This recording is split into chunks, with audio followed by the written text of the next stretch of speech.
So I'm going to add a bow tie. I'll show you here. A little bit deeper. It's going to be a little bit deeper bow tie than I had planned. But I'm going to do a bow tie in here. This crack isn't horrible, but I don't want to risk this thing splitting on down over time.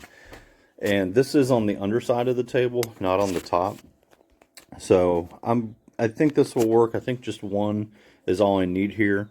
The way I'm doing it, I'm using the, I don't have any double-sided tape, so I'm just using some blue painter's tape with super glue, connected them.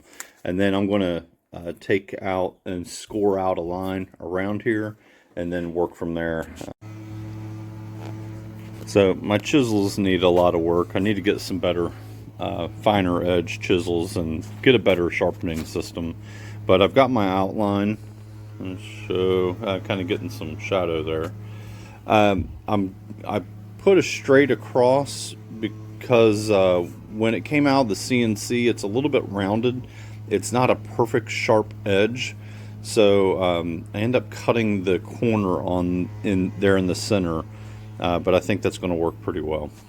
Just made my first ever bow tie.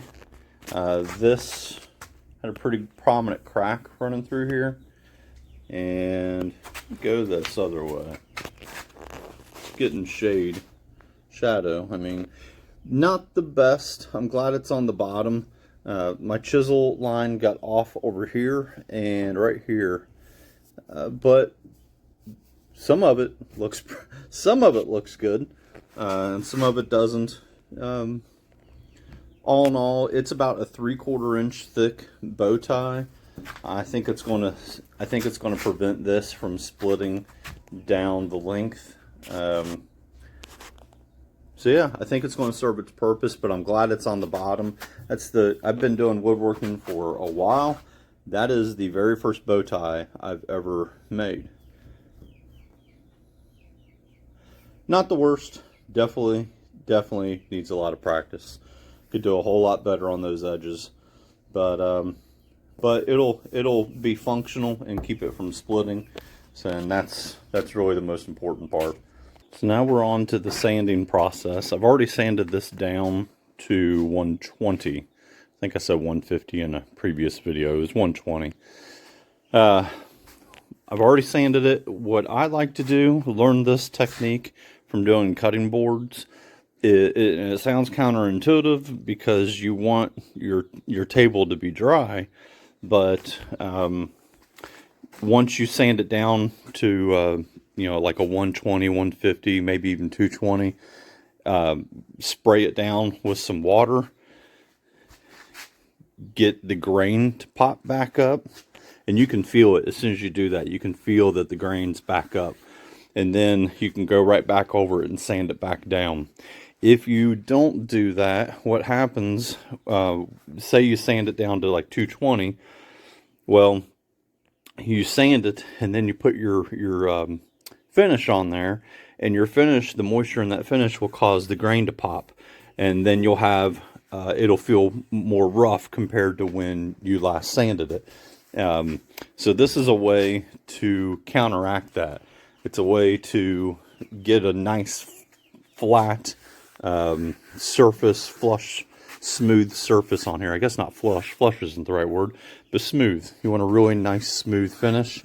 So always spritz a little bit of water on here, and I'm going to re-sand it all again. It's a lot of sanding on a project like this, but and then this water also gives a pretty good idea what this beautiful color and grain is going to look like.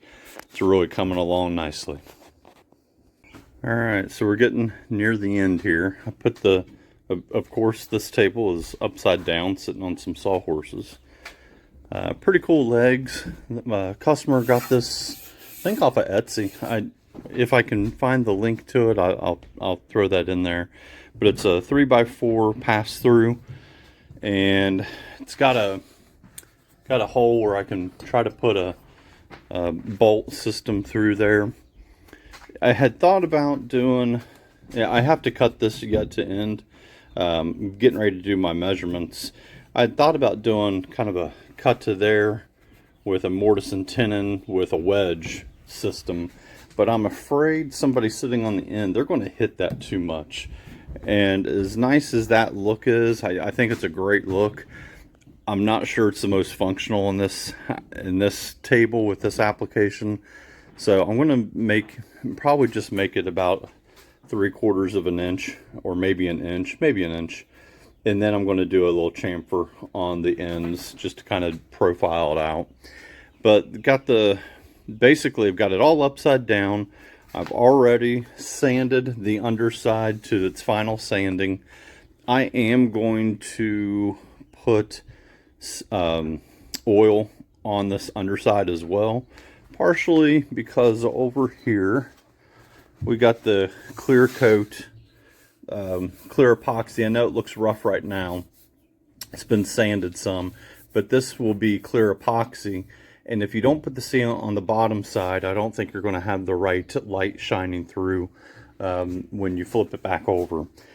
So it's getting close. Also, this piece here only goes in maybe a 1/2 inch, maybe not even that much. It doesn't show at all on the other side. So got the table legs. They are spot on 90 degrees. I got a nice level surface with the table. It's coming together really well. I just got to figure out exactly the length I want, mark my hole where I want this to go through, take this back out, cut it to fit, and I think when I do the oil, when I do the finish, I think I'll apply it with this upside down like this. It's kind of nice to be able to reach everything like that. But yeah, it's